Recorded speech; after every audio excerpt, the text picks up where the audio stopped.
In this video, we will be learning about chapter 3 of class 7. The name of the chapter is Fiber to Fabric.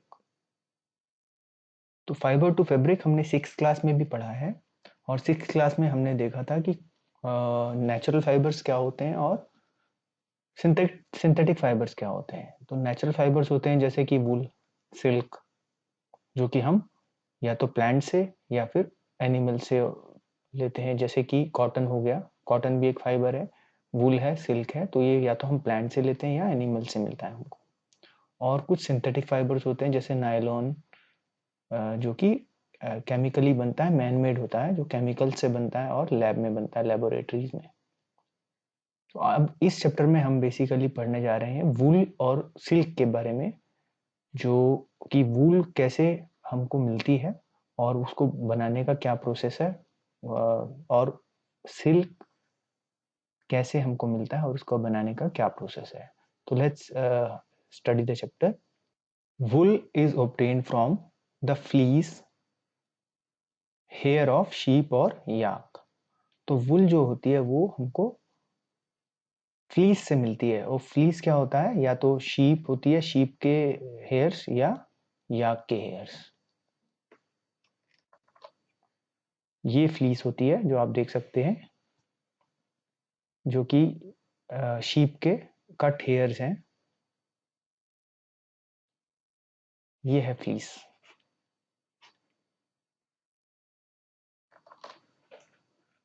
और जो ये silk fibre होता है, silk fibre come from cocoons of silk moth.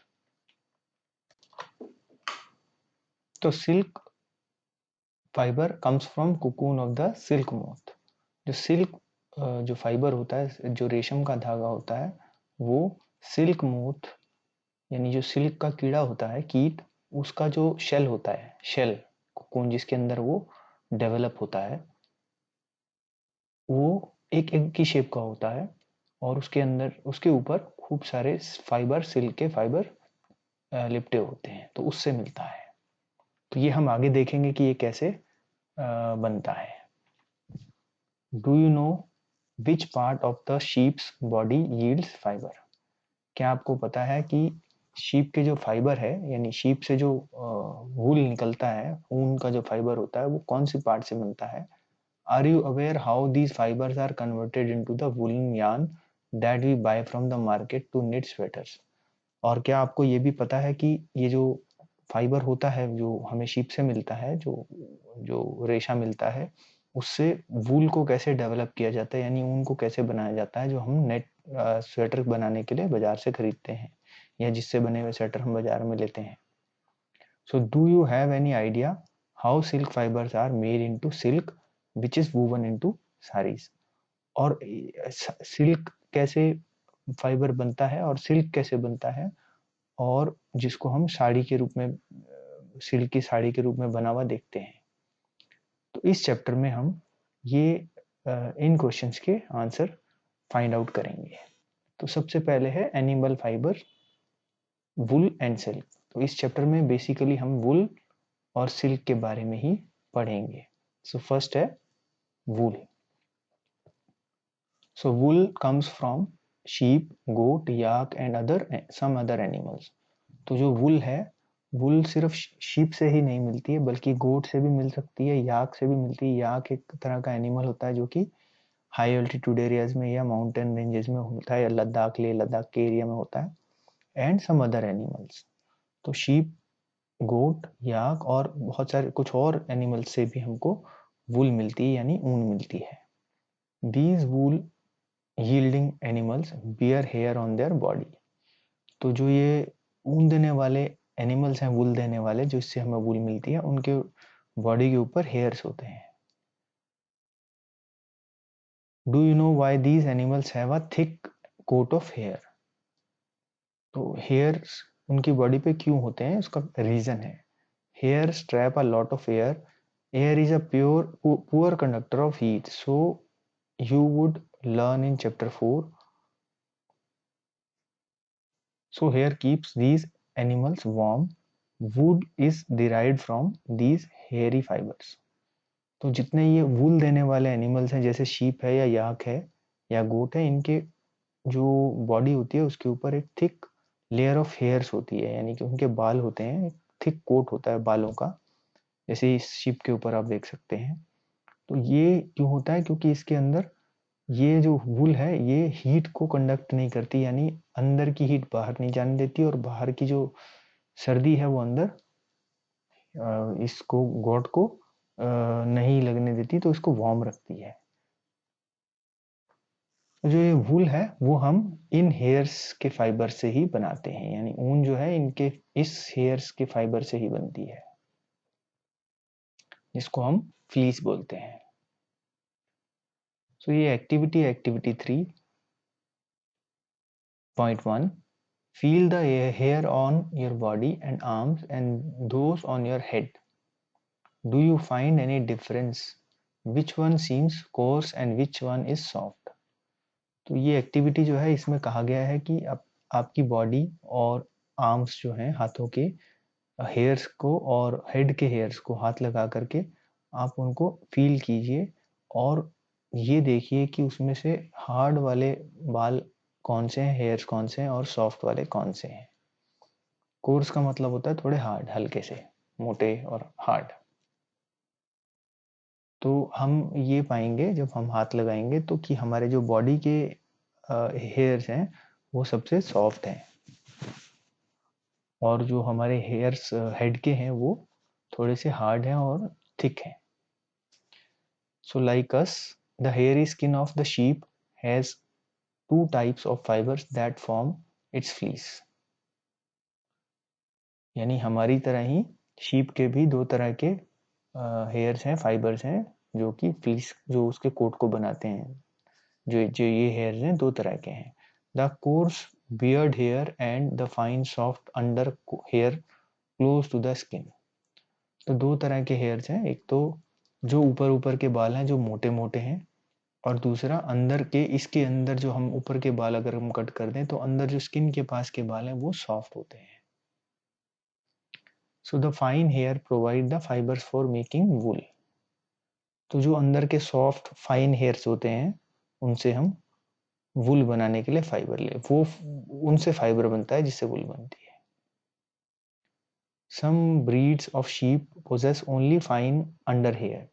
कुछ breeds ऐसी होती हैं sheep की, जो कुछ तरह की शीप अलग तरह की होती हैं जिनमें कि सिर्फ सॉफ्ट हेयर ही होते हैं, हार्ड हेयर होते ही नहीं है। So their parents are specially chosen to give birth to sheep which have only soft under hair.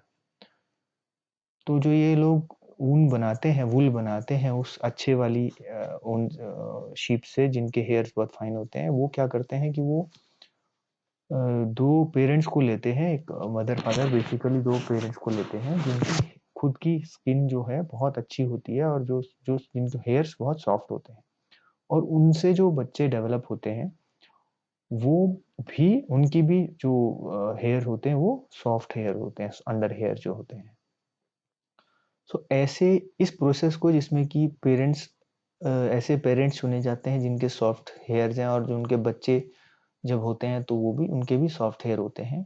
तो this process of selecting parents for obtaining special characters in their offspring such as soft under hair in sheep is termed as selective breeding.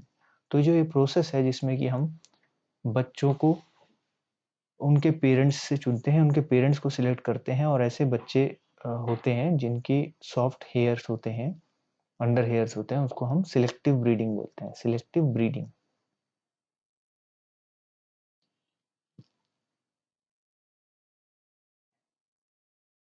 Next है animals that yield wood wool. Animals that yield wool, several breeds of sheep are found in different parts of our country. तो बहुत अलग अलग तरह की breeds होती हैं sheep की, यानी भेड़ की, हमारी कंट्री में। However, the fleece of sheep is not the only source of wool, though wool commonly available in the market is of sheep।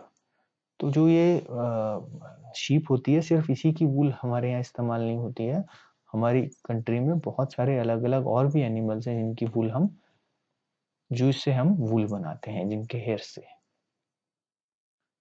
जैसे कि याक है, तो याक की वूल जो है वो तिब्बत और लद्दाख के एरिया में मिलती है। और मोहेर जो है एक तरह की वूल होती है जो कि अंगोरा गोट से मिलती है, और अंगोरा गोट जो है ये जम्मू एंड कश्मीर के हिली रीजन्स में मिलती है, माउंटेन रीजन में जम्मू एंड कश्मीर में, जो बहुत ही फेमस वूल होती है अंगोरा वूल, जो अंगोरा गोट से मिलती है। तो wool is obtained from goat hair, wool जो है गोट के हेयर से भी मिलती है। The under fur of Kashmiri goat is soft, तो कश्मीर में एक गोट होती है जो ये दिख रखी है 3.4 फिगर में, इसके जो हेयर्स होते हैं बहुत ही सॉफ्ट होते हैं, जो अंडर फर होती है बहुत सॉफ्ट होती है। It is woven into fine shawls called pashmina shawls. तो जो ये इस गोट के हेयर से जो अंडर हेयर से फर से जो शॉल बनती हैं वो बहुत फेमस हैं और उनको हम पश्मीना शॉल्स बोलते हैं।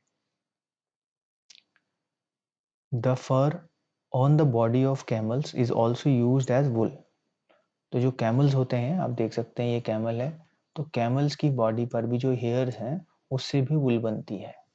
ऐसे ही लामा एंड अल्पाका जो साउथ अमेरिका में एनिमल्स हैं, ये एनिमल्स हैं, ये लामा है और ये अल्पाका है, इनकी भी बॉडी पे बहुत सारे हेयर्स हैं और अच्छा कोट होता है इनका भी, तो इनसे भी वुल बनती है।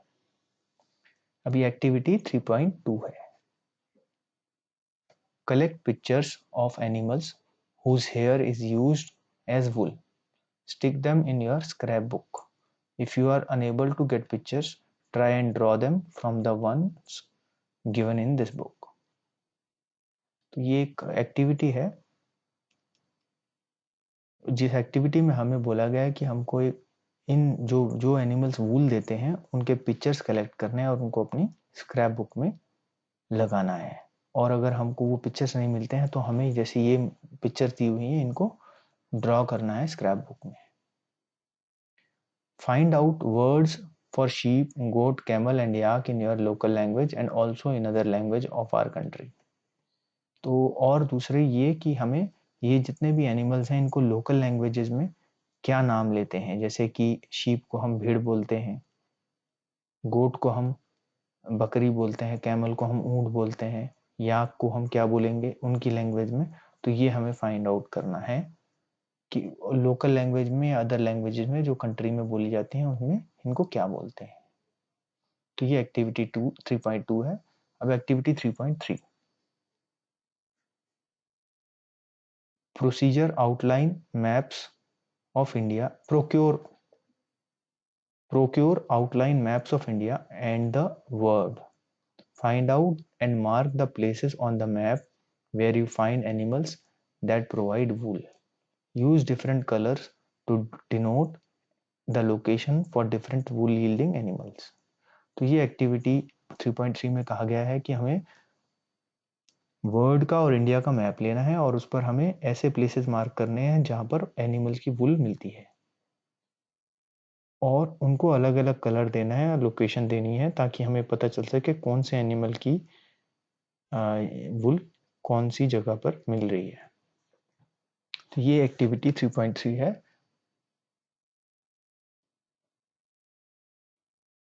तो यहाँ पर ये हमारा पार्ट 1 कंप्लीट हो गया है, जिसमें हमने ये देखा है कि वेरियस एनिमल्स हैं जो हमको जिनसे हमें वुल मिलती है।